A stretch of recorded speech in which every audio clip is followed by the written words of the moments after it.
శ్రీ మద్గురు నిరంజనం గురుదేవాయ నమః. ఈరోజు వేమన పద్యంలో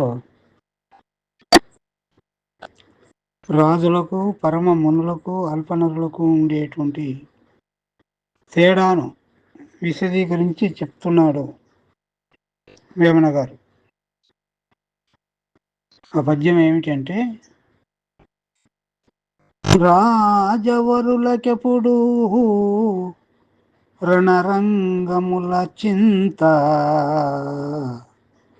పరమమునులకెల్లా పరము చింత,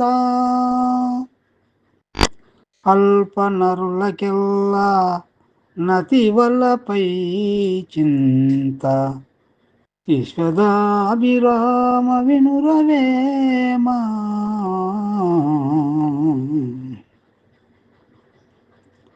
రాజులు ఎప్పుడు వాళ్ళకి చింత, ఆలోచన ఎట్లుంటుంది?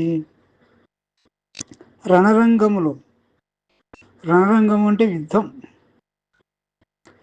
యుద్ధములపై ఆలోచన, చింత ఉంటుంది, కోరిక.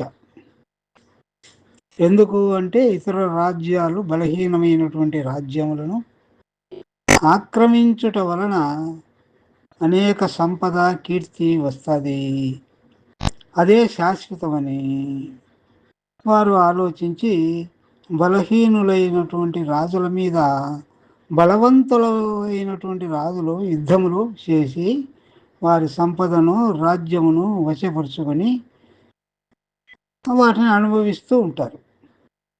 అది ఏమన్నా శాశ్వతమా? తను ఉన్నంత వరకు కూడా శాశ్వతం లేదు. తను ఏ విధముగా ఇతరుల రాజ్యముల మీద ఆక్రమణ చేసి జయించినారో, అట్లే తమ కంటే ఎక్కువ బలవంతులైన రాజులు తమ రాజ్యాల మీద కూడా దాడి చేసి సర్వసంపదను, రాజ్యమును హరింపజేసి స్త్రీలను చెరిచి సంతానమును నాశనం చేస్తారు. ఎందుకు నాశనం చేస్తారు అంటే, రుణశేషము, శత్రుశేషము, వ్యాధిశేషము ఉండకూడదు అని పెద్దలు నుడి. పెద్దలు చెప్తారు. ఎందుకంటే ఈ రుణం ఉండినా కొంచెం కొంచెం పెరుగుతూ ఉంటుంది, వ్యాధి కొంచెం మిగిలినా అది మళ్ళా పెరుగుతూ ఉంటుంది, శత్రువులు ఒకడున్నా కూడా వాడే పెద్ద బలవంతుడై నాశనం చేస్తారని, ఈ 3 శేషములు ఉండకూడదు అని రాజ్యాలపై దండెత్తినప్పుడు వాళ్ళ వంశమును నాశనం చేస్తారు, స్త్రీలను చెరుస్తారు, వాళ్ళ సంపద అంతా హరింపజేస్తారు. ఉన్నంత వరకు అయినా సుఖంగా జీవించలేరు. ఇది రాజులకు. ఏమైనా ఎంట కట్టుకొని పోతారా అంటే ఏం లేదు. కారే రాజులు రాజ్యములు గలగవే గర్వోన్నతిని పొందరే, వారేరి సిరిమూట కట్టుకొని పోవంజాలే, భూమిపై పేరైనన్ గలదా అని భాగవత చట్టం. కాబట్టి పోయేటప్పుడు గోచిపాత కూడా రాదు అని ఈ రాజులకు ఉండేటువంటి చింత ఎప్పుడు అశాశ్వతమైన రాజ్యములు, సంపదల మీద ఉంటుంది. ఇక పరమ మునులకెల్లా పరమ చింత, జ్ఞానులు అయినటువంటి వారు, నిత్యానిత్య వివేకము కలిగినటువంటి వారు, ఇది ఎంత అశాశ్వతమే కదా. శాశ్వతమైంది ఒక మోక్ష మార్గమే, ముక్తి మార్గమే అని ఎంచి, పరము అంటే ముక్తి లేక మోక్షము. ముక్తి, మోక్షము అన్న పదములకు అర్థము 2 పర్యాయ పదములే అయినా విడుదల అని. ఎక్కడి నుండి విడుదల అంటే బంధము నుండి విడుదల. బంధం ఎవరికి ఉంటుంది?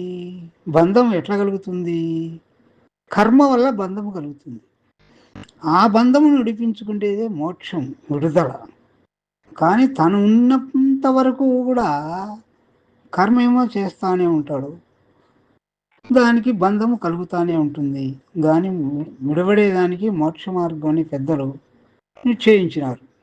అటువంటి మోక్ష మార్గములలో ఎన్ని మోక్ష మార్గములు ఉన్నాయి అంటే, కొంతవరకు సారోక్యము అని, సామీప్యము అని, సారూప్యము అని, సాయుజ్యముక్తి అని, విదేహముక్తి అని, జీవన్ముక్తి అని, కైవల్యముక్తి అని, క్రమముక్తి అని అనేకమైనటువంటి తెరగులుగా ఉన్నాయి.